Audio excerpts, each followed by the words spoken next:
Kondisi Niketut Meina Krisnawati, warga Banjar Belok, Desa Yangapi, Tembuku Bangli, benar-benar memprihatinkan. Selain menderita hidrosefalus, bayi berusia 2 bulan memiliki organ hidung dan bibir yang tidak normal. Meriksa kehamilan juga. Sejak lahir anak keempat pasangan Made Sartini usia 37 tahun dan Dengah Milu usia 41 tahun tak bisa menyusu secara langsung karena organ hidung dan bibirnya yang tidak normal. Ditemui di rumahnya, Meina tampak didekap sang ibu. Ditemani ketiga kakak perempuannya, Meina diberikan susu formula oleh ibunya Sartini dengan bantuan sendok. Hal itu terpaksa dilakukan Sartini lantaran kondisi Meina yang tidak memungkinkan untuk menyusu langsung dari payudara sang ibu maupun menggunakan botol DOT. Selain mengalami hidrosefalus, Meina terlahir tanpa rahang atas. Bagian hidungnya juga tidak tumbuh secara normal. Mata kiri Meina tidak bisa melihat secara normal karena tertutupi selaput.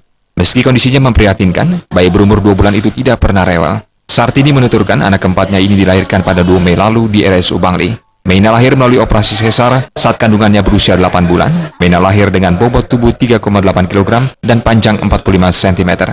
Selama mengandung Meina, Sartini mengaku cukup rutin melakukan kontrol kehamilan ke bidan di lingkungan Sidembunut, Kelurahan Cempaka Bangli. Selama mengandung, Sartini tidak pernah merasakan gejala yang aneh pada kandungannya. 3 hari pasca dilahirkan, Meina langsung dibawa oleh suaminya ke RSUP Sangla. Meina sempat menjalani perawatan hingga 1 bulan. Untuk mengeluarkan cairan yang ada pada kepalanya, Meina sudah sempat menjalani operasi. Sartini mengatakan sesuai petunjuk dokter, Meina harus menjalani operasi lagi saat usianya sudah menginjak 6 bulan. Operasi lanjutan itu dilakukan untuk membentuk beberapa organ pada wajahnya agar bisa berfungsi normal.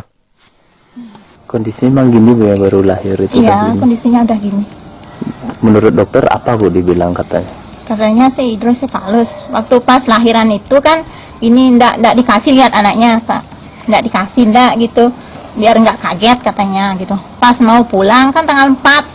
Gitu, pas mau pulang tanggal 4 Mei itu gitu. Enggak juga dikasih sama dokternya di Bangli gitu. Tapi saya bersikeras pengen lihat anaknya gitu. Ini anak keberapa Bu? Anak keempat.